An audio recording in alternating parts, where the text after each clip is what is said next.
Hey guys, Drifter here. Today I've got a video for you that answers the question, what does a four-dimensional shooter look like? Obviously, Call of Duty is not that. The game you're seeing right here is a very standard three-dimensional shooter, the kind that all of us play at least a little bit almost every single year. And you're probably familiar with the perspectives of a shooter, right? First-person shooter is like Call of Duty because you're in the perspective of the guy. A third-person shooter might be more like Gears of War because you're following Marcus Phoenix with this sort of shoulder cam and you're viewing him as an outside observer. Now, the video that inspired this one reveals what a second-person shooter is. It's a fantastic and fun little video from Nick Robinson. I'm not going to spoil it for you, but it is definitely worth checking out. And if you want to ask what is a fourth-person shooter or fourth-person video game, the fourth-person perspective is considered an omniscient perspective. So unless you want me to review Christian games for like an hour, that's just an entirely different can of worms that I don't want to get into.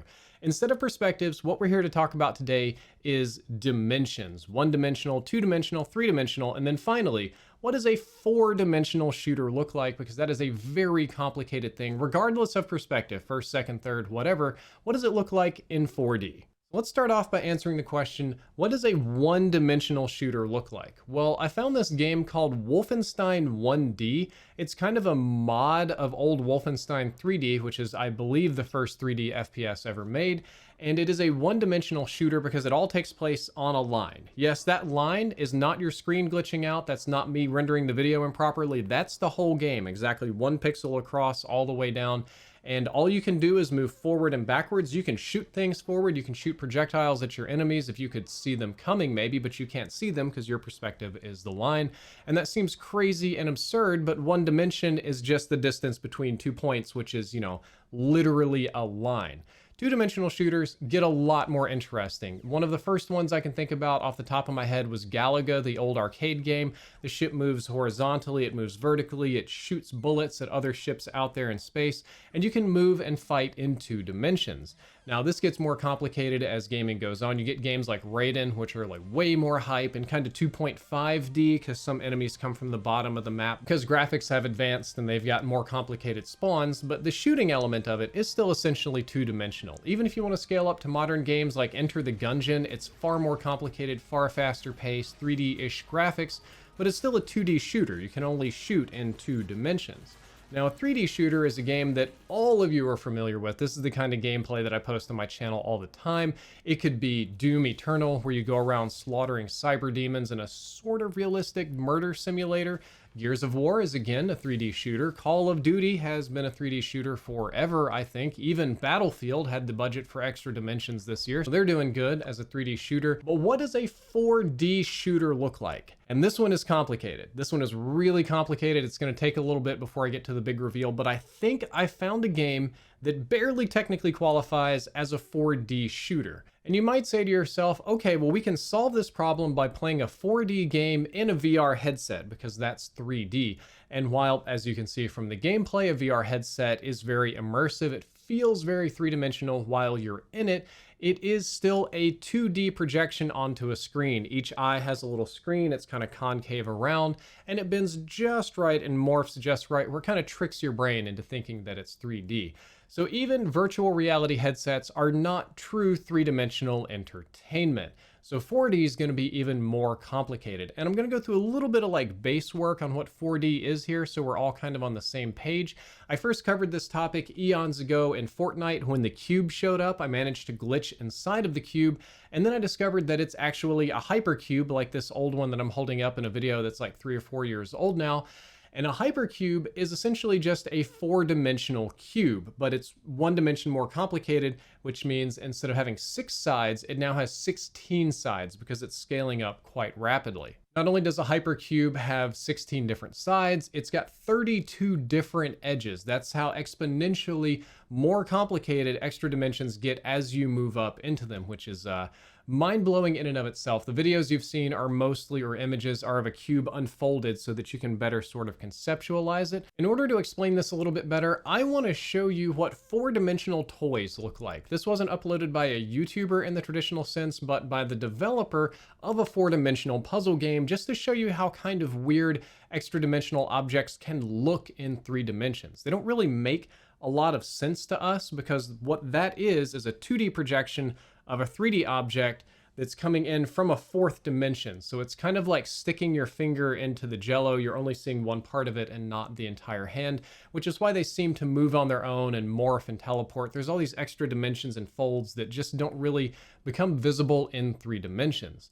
Now, the developers of this game developed a puzzle game, which I hope to God I'm going to pronounce correctly, but I probably won't, Mega Cure, which is an artistic game, a smart game, a beautiful game. It's essentially a platformer puzzle solver that operates in 4 dimensions. So what you would do is move around in 3, and then you have a button to shift faces on the cube or move in the 4th dimension from one side of it to another in a totally different complicated projection, kind of like sliding around on the faces of the hypercube. And then you can slide back to where you originally were, perhaps teleporting, landing in a different location, solving the puzzle differently, or doing something very, very complicated because you're rotating yourself around 3D space. Very neat puzzle game, but it's not a first-person shooter, is it? No, it is not. And I gotta tell you, putting this kind of concept into a first-person shooter would be very disorienting because your sense of where you are would constantly be getting warped with everything that you interact with and move. And, you know, if you shift dimensions, it might give you motion sickness. So I haven't seen much in the way of FPS games or first-person games that really show you what it would look like to walk around on the surface of a hypercube or hypersphere or something like that. But the YouTuber CoD Creator did make this very neat video where he sort of prototyped a 4-dimensional FPS where you walk around on the surface of a hypersphere. It's very disorienting and weird looking. On the surface, it looks a little bit more like Mario Galaxy, but then when you look closer, you realize that the dimensions and the scaling of things doesn't quite make sense, and it changes as you get close to it. That's because you're walking around the folds of a hypercube, not hypercube, hypersphere, essentially. It's a little bit more complicated than that, but it's the shortest possible way to do it. So that's the only first-person 4-dimensional game that I could actually find, with one exception. What if there were time travel? So in traditional physics and mathematics, the 4th dimension is not time. It's something that we use in sci-fi and fantasy and literature to explain time travel because we know that space and time are linked into one. In actuality, space and time are both a part of the 3rd dimension, and 4th is even higher and more complicated. We don't have a particular name for it, but since we only perceive time as operating in one slice at a time, one moment after another, we're kind of constantly jumping faces on that cube. We can't go backwards in time and see and do other things. So time to us feels like an extra dimension. It feels very sort of unobtainable, unchangeable, fixed out in space. So if you wanted to treat time as the 4th dimension, since it's one that we very rarely interact with in any meaningful manner, would it not feel like a 4-dimensional game if you could play a true time travel FPS? And that's what I'm going to present to you today. There's a lot of games out there that have time travel in them. For first-person shooters, most of them are quite boring, but I did find one that really nails the concept of a time travel and somewhat extra-dimensional shooter, and that game is called Lemnis Gate. Lemnis Gate is an independent game that released last November, if I'm not mistaken, and it's the only true time travel FPS game that I've ever seen. It's also a competitive ability-based shooter. Let's just jump right into it so I can explain it. On the surface level, on the 3D FPS level, move around, shoot people, do your things. It's just an Unreal Engine game. It's somewhat generic. It feels very Overwatchy. You've got your heavy guy with rockets. You've got your sniper guy, your fast person with the double pistols. It feels kind of like a generic Overwatch clone that you've probably played a million times before.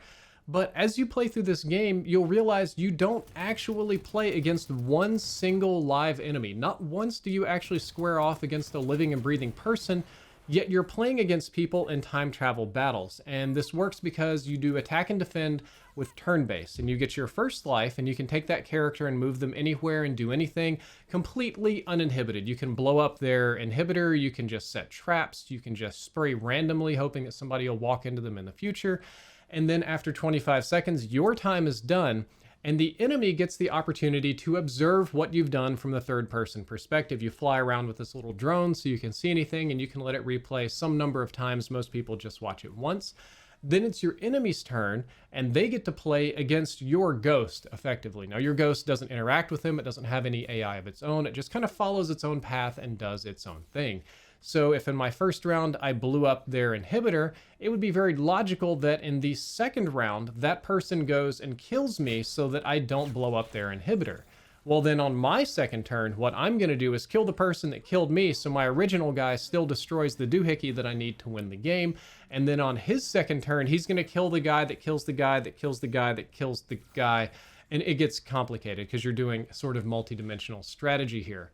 I think this is a very strategic thinking man's FPS game, but it can kind of devolve into infinite grandfather paradoxes of killing the guy that killed your guy, that killed their guy, that killed this guy that wanted to do that thing, and it kind of chains all the way across the map. There's a big element of it like that if you're playing people that aren't super bright at the game.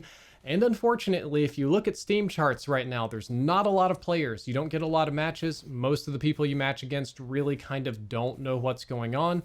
So it's not that challenging for most of your games. However, if you're playing a more interesting opponent, you could have a guy run around the map and lay down random shields and it doesn't really do anything and you're confused. And then in the next turn, there's a guy that'll go put turrets behind all the shields. So in order to counteract that, you have to take down the shields and the turrets. I've seen players spam mines and toxic waste and goop to close off pathways that you have to waste one of your time travel turns to clear.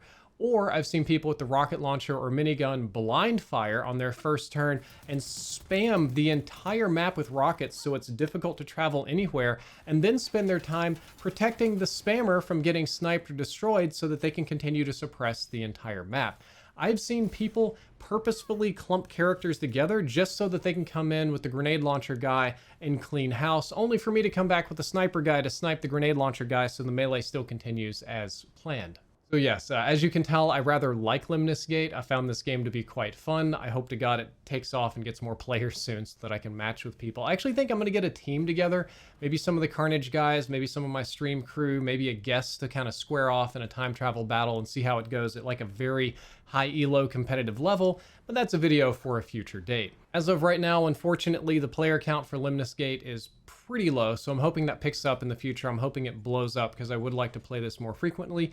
And it is the game that comes the closest to simulating 4 dimensions out of anything that I've found. It is admittedly a bit of a cheat. It's not a true 4-dimensional, hyperbolic, hyperspace, hypercube kind of game, but I think most players would throw up if they tried to navigate the surface of a hypercube in VR or just in a first-person shooter.